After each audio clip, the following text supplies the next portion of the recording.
Good morning, my name is Kajal. How are you all of you. आज का जो topic है वो क्या है? टेंस। जैसे कि हम जानते हैं टेंस 12 टाइप्स ऑफ टेंस होता है। फर्स्ट जो टेंस है, सिंपल इंडेफिनिट प्रेजेंट टेंस। आप इसे सिंपल प्रेजेंट टेंस भी बोल सकते हैं, इंडेफिनिट प्रेजेंट टेंस भी बोल सकते हैं। तो चलिए जानते हैं इसका सारा रूल एंड इसको अच्छे से एक एक करके पढ़ेंगे और अच्छे से जानेंगे। तो आज का जो क्लास है वो किसके बेस पे है? सिंपल इंडेफिनिट टेंस में। ठीक है। used for habitual actions, facts and general truths। मतलब ये जब यूज्ड होता है, इसका पहचान क्या है कि ये हैबिचुअल एक्शंस में होता है, फैक्ट्स में होता है, जनरल ट्रूथ्स में होता है। ठीक है। अगर इसको हिंदी में बोले तो लास्ट में इसको पहचानने का जो रूल होता है वो त है, ती है, ते है, ला कर बनता है। ठीक है। तो हम समझ जाते हैं दिस इज सिंपल टेंस और इंडेफिनिट टेंस। ठीक है। अब उसका रूल नंबर 1। बहुत सारे रूल है, जानेंगे धीरे धीरे करके, लेकिन आप भी खुद से क्वेश्चन कीजिए। आपको सारा क्वेश्चन का आंसर इसमें मिल जाएगा। अगर आप एक बार अच्छे से पढ़ लीजिएगा, आपको दोबारा सिंपल प्रेजेंट टेंस के बारे में कोई भी क्वेश्चन नहीं आएगा। यहाँ हर एक क्वेश्चन को पॉइंट आउट करके मैं लाई हूँ। ठीक है। फर्स्ट जो है आई, यू, वी, दे, ये क्या है? ये तो सब्जेक्ट है। क्या है? Subject. Based form of the verb example. मतलब अगर इसमें रहे तो इसके हिसाब से जो वर्ब तैयार होगा वो ईट, गो, वर्क होगा। ठीक है। ईट, गो, वर्क। अब यहाँ ही, शी, इट, ये भी सब्जेक्ट है। तो इसके हिसाब से जो वर्ब आएगा उसमें क्या आएगा? एस, ई, एस। एग्जाम्पल, ईट का ईट्स हो जाएगा, गो का गोज हो जाएगा, वर्क का वर्क्स हो जाएगा। ठीक है। यहां तक समझ में आया? Rule number 2। अब ये समझेंगे कि ठीक है, आपने तो सब्जेक्ट के हिसाब से वर्ब बता दिया कि एस एस नहीं जोड़ेंगे, लेकिन अब वर्ब के हिसाब से बता दीजिए ना कि कहाँ एस आता है और कहाँ एस नहीं आता है।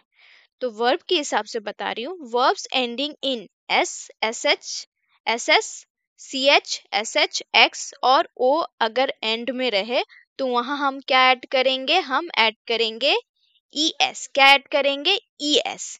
तो देखते हैं, जो वर्ब है वो है किस। फर्स्ट है किस, तो वहां का क्या हो जाएगा? किसेस। ठीक है। मिस, मिसेस, हम ई एस जोड़ देंगे। Watch, watches, wash, washes, fix, fixes, dress, dresses, guess, guesses, teach, teaches, push, pushes, mix, mixes, echo, echoes, grass, grasses, box, boxes, foxes, mangoes, goes। ठीक है, etc। और भी आएगा। फिर और समझते हैं verbs ending in a। ये सब कुछ रूल है जहां आप ये समझ लीजिए, आपको किसी भी प्रकार का डाउट नहीं आएगा। एक बार जस्ट जानने का जरूरत है। ठीक है। verbs ending in a consonant। आपको तो मैं पढ़ाई हूँ कॉन्सोनेंट और वॉवेल क्या होता है। तो अगेन मैं बोल रही हूँ, कॉन्सोनेंट जो होता है जब एंडिंग में कॉन्सोनेंट आए और वाई आए, प्लस क्या है? वाई, तो उसमें भी ई एस जोड़ेंगे। जैसे कि बी, सी, डी, ये सब तो कॉन्सोनेंट है जैसे कि हम देख पा रहे हैं। ठीक है। और उसमें क्या है? वाई आए तो वहां भी क्या ऐड करेंगे? E S. ठीक है। लेकिन यहाँ क्या हो जाता है कि वाई आएगा, लेकिन वो वाई क्या है? आई में चेंज हो जाएगा। ठीक है। कॉन्सोनेंट पहले रहे और फिर वाई रहे तो वो कॉन्सोनेंट तो रहेगा, लेकिन वाई के जगह में आई वो हो जाएगा और उसके बाद ई एस हो जाएगा। चलिए एग्जाम्पल समझते हैं। जैसे कि स्टडी। ठीक है। देखिए वाई आ रहा है, उससे पहले एक क्या आ रहा है? कॉन्सोनेंट आ रहा है, डी तो हमारा कॉन्सोनेंट होता है। ठीक है। तो डी है स्टडी, तो यहाँ क्या हो गया? स्टडीज। वाई को हम क्या कर दिए? जैसे कि रूल के हिसाब से था, आई कर दिए फिर ई एस लगा दिए, आई ई एस। ठीक है। क्राई, वाई को ये आर जो है ये क्या है? कॉन्सोनेंट है। यहाँ क्या है? जो वाई लेटर है वो भी कॉन्सोनेंट है, लेकिन जैसे कि मुझे पता है रूल के हिसाब से आई को वाई को आई करेंगे और वहां ई एस जोड़ेंगे। ठीक है। Try, tries, fly, flies, satisfy, satisfies, carry, carries, worry, worries, copy, copies, apply applies, marry marries. ठीक है, ये भी समझ में आया। अब अगेन कुछ रूल होता है verb ending in a vowel. अब वॉवेल रहे प्लस वाई रहे तो वहां क्या रहेगा, ऐड करेंगे एस। ठीक है, एग्जाम्पल के तौर पे लेते हैं प्ले। ये क्या है, ए आपका वॉवेल है तो यहाँ वाई है तो क्या हो जाएगा एस।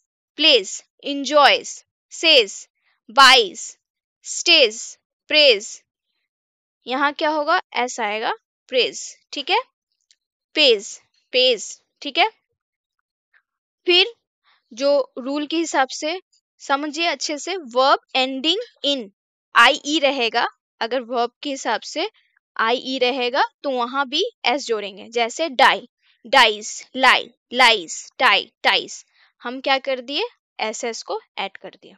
ठीक है, फिर अब ये नॉर्मल वर्ब्स है जहां एस ऐड करेंगे, जैसे work, works, eat, eats, read, reads, write, writes, think, things, learn, learns, speak, speaks, work, works, live, lives, need, needs.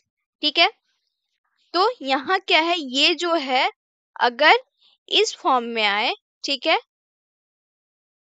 ये वाला फॉर्म में आई यू वी दे, तो हम क्या करेंगे, ऑलवेज हम ये सारा प्रेफर करेंगे। लेकिन जहां ये वाला आए ही शी इट, तो हमारा वो जो रूल के हिसाब से इसमें इसमें इसमें इसमें और ये सब फिल होने लगेगा। ठीक है, वर्ब के हिसाब से, सब्जेक्ट के हिसाब से।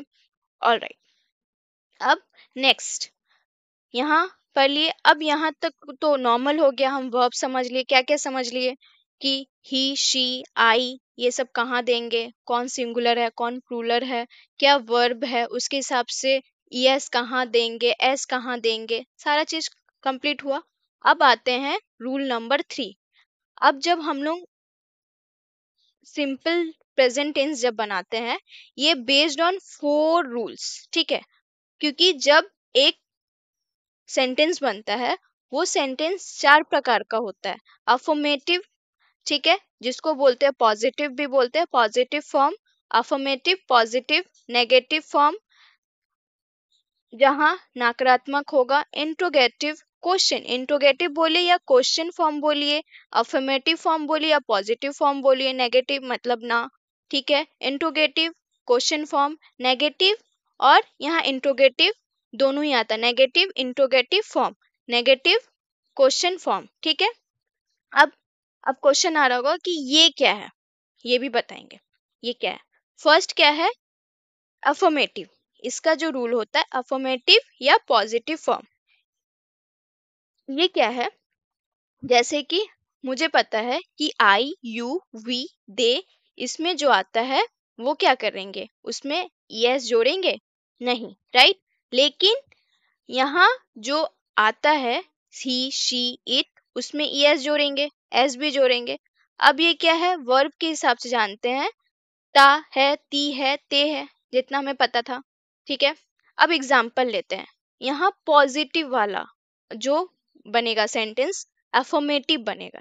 ठीक है, आई ईट ब्रेकफास्ट, मैं नाश्ता खाता हूँ। ता आया, हिंदी में समझ गई, मैं नाश्ता खाता हूँ, और उसको इंग्लिश में जब बनाए आई ईट ब्रेकफास्ट, आई ईट ब्रेकफास्ट। ठीक है, नेक्स्ट क्या है, अब देखिए यहाँ सारा रूल फॉलो हो रहा है। आई के बाद जो वर्ब आया वो क्या आया, सिंगुलर है, ये मीन्स ये प्लूरल है, तो यहाँ क्या हुआ, ई एस नहीं दिए, ऐड किए नहीं किए, और वर्ब तो आएगा ही। ठीक है, यहाँ क्या है, सी, सी में हम जैसे जानते थे वर्ब में एस आएगा, तो सी वर्क्स एट अ बैंक, वो बैंक में काम करती है। दे, दे में क्या एस आएगा या ई एस आएगा जो वर्ब बनेगा, नहीं। They play football, they play football. ठीक है, फिर नेक्स्ट एग्जाम्पल, ही वॉचेस टीवी। अब यहाँ वॉचेस क्यों आया, क्योंकि मुझे पता है कि ही जो है उसके साथ यस वर्ब में आएगा या एस आएगा, तो वॉच है जैसे सी एच, तो उसके हिसाब से एस जोड़ दिए। ठीक है, ही वॉचेस टीवी। अब आते हैं नेक्स्ट, नेगेटिव फॉर्म मीन्स ना के बेस पे। अब यहाँ अगेन एक नया रूल है कि जब हम लोग नहीं बोलते हैं कुछ में भी, जैसे आई ईट ब्रेकफास्ट, आई ईट ब्रेकफास्ट, मैं नाश्ता खाता हूँ, तो इसका नेगेटिव फॉर्म भी तो हो सकता है, मैं नाश्ता नहीं खाता हूँ, बोलते हैं ना, यूजुअली हम लोग बोलते हैं मैं नाश्ता नहीं खाती हूँ, डायरेक्ट मैं लंच खाती हूँ। कोई कोई ऐसा भी होता है जो लंच नहीं खाता, डिनर खाता है, तो यहाँ अब उसी का नेगेटिव फॉर्म। लेकिन जो रूल है वो थोड़ा सा चेंजेस है, उसमें क्या आ जाएगा, डू नॉट, जिसको हम लोग डोंट बोलते हैं, डू नॉट या डोंट, ठीक है। प्लस वर्ब में जैसे चेंजेस आता, आई, जैसे डू कहाँ लगाएंगे और डस कहाँ लगाएंगे, डू डस, ठीक है। तो डू के साथ क्या आएगा, नॉट आएगा, क्योंकि ना है, ठीक है। जब हम डू नॉट यूज करेंगे तो जो मेरा सब्जेक्ट होना चाहिए वर्ब में, ठीक है, वहां क्या है, आई यू वी दे रहेगा, तो हम क्या यूज करेंगे, डू नॉट, ठीक है। लेकिन डज नॉट जब रहेगा, डज नॉट, तो वहां जब हम सब्जेक्ट यूज करेंगे वो रहेगा ही शी इट, ठीक है, ही शी इट। ऑलराइट, एग्जाम्पल देखते हैं। आई, आई क्या है, प्लूरल है, तो उसके हिसाब से मुझे पता है आई में डू नॉट आएगा, do not, I do not eat spinach, spinach क्या होता है, पालक, ठीक है। I do not eat spinach, अगर आप आई डू नॉट नहीं बोल के आई डोंट ईट स्पिनच भी बोलिएगा तो चलेगा, मैं पालक नहीं खाता या खाती हूँ, ठीक है। सी डज नॉट या डजंट स्पीक फ्रेंच, वो फ्रेंच नहीं बोलती है। They do not live here, वे यहाँ नहीं रहते हैं, ठीक है। He does not work on weekends, वो वीकेंड्स में मतलब काम नहीं करता है, ठीक है। अब जो है वो है interrogative question form, interrogative form बोलिए या क्वेश्चन फॉर्म बोलिए। अब यहाँ से पता चलता है कि हम किसी भी सेंटेंस में क्वेश्चन का रूप दे रहे हैं, जैसे कि अगर वो I do not eat spinach अगर हम बोल रहे हैं, तो क्वेश्चन भी तो कर सकते ना कि आप स्पिनच क्यों नहीं खाते, क्वेश्चन कर सकते हैं। आप फ्रेंच क्यों नहीं बोल सकते, आप इंग्लिश क्यों नहीं बोल सकते, तो आपका आंसर हो सकता है कि मुझे नहीं आता है, लेकिन हम क्वेश्चन तो कर सकते हैं। तो यहाँ क्या आया, इंट्रोगेटिव, ठीक है। अब इसको बनाने का जो रूल होता है वो डू पहले आएगा, क्वेश्चन में क्या होता है, डू पहले आएगा, जो वर्ब है, ठीक है, वो पहले आएगा। तो सब्जेक्ट के हिसाब से अब डू, जैसे हमें पता है आई यू वी दे जब रहे तो हम डी डू यूज करेंगे, लेकिन डस कहाँ यूज करेंगे, अगेन ही शी इट जहां रहे तो वहां डू डज यूज करेंगे, ठीक है। अब यहाँ क्वेश्चन मतलब क्या, आपको क्यों नहीं पसंद, क्या है ये, व्हाट का फॉर्म आ जाता है, ठीक है, व्हाट इज दिस, ठीक है। तो अब यहाँ एग्जाम्पल से समझते हैं। पहला क्या है, do you like pizza, do you like pizza, क्या आपको, क्या तुम्हें पिज्जा पसंद है, डू यू लाइक पिज्जा। अब डू के बाद यू क्यों आया, क्योंकि मुझे पता है डू में आई आएगा, यू आएगा, वी आएगा, दे आएगा, तो मैं तो उसी के हिसाब से करूंगी, do you like pizza. Does C play the piano, क्या वो पियानो पियानो बजाती है, ठीक है, क्वेश्चन कर रहे हैं। Do they have any pets, क्या उनके पास कोई पालतू जानवर है। डज ही स्पीक इंग्लिश, क्या वो अंग्रेजी बोलता है, ठीक है। फिर अब जो है नेगेटिव प्लस इंट्रोगेटिव या क्वेश्चन फॉर्म, ठीक है। यहाँ क्या होता है, do not, don't, subject, based, based क्या है, वर्ब फॉर आई, यहाँ आई है, ठीक है, यू वी दे, ये डू नॉट आएगा। अब क्या है, क्वेश्चन तो पूछा जा रहा है लेकिन वो नेगेटिव के फॉर्म में, क्वेश्चन भी पूछेगा और ना भी आएगा, ठीक है। जैसे कि वो यहाँ जैसे क्वेश्चन था कि उसे पिज्जा पसंद क्यों नहीं है। अब यहाँ क्या है, क्या तुम्हें पिज्जा पसंद नहीं है, तो आप पूछेंगे पिज्जा क्यों पसंद नहीं है, मतलब क्यों भी आएगा और यहाँ नेगेटिव भी आएगा। ठीक है, चलिए एग्जाम्पल लेते हैं। Don't you like pizza. अब यहाँ पूछा डोंट यू लाइक पिज्जा, क्या तुम्हें पिज्जा पसंद नहीं है, डोंट यू लाइक पिज्जा। यहाँ डू भी पूछा, नॉट भी फॉर्म आया, do you not like pizza. ठीक है, don't you like pizza, do you not like pizza.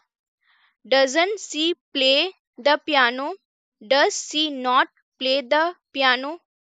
Don't they have any pets, क्या उनके पास पेट्स नहीं है, do not they have any pets. ठीक है, does not he speak English, does doesn't he speak English.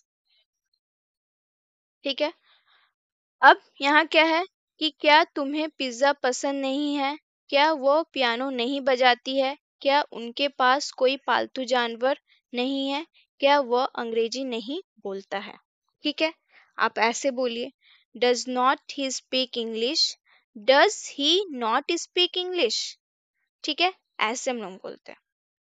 ठीक है, thank you for watching. I hope आपको अच्छे से समझ में आया होगा। और प्लीज कमेंट करके मुझे बताइए कि ये सारे रूल जो मैं आपको बताई हूँ और आपको समझाने का ट्राई की हूँ, आपको समझ में आया या नहीं आया, मुझे बताइए। ठीक है, और मुझे पॉजिटिव आंसर दीजिए कि हाँ आपका जो पढ़ाने का तरीका है वो समझ में आ रहा है या नहीं आ रहा है। प्लीज मुझे कमेंट करके बताइए। Thank you.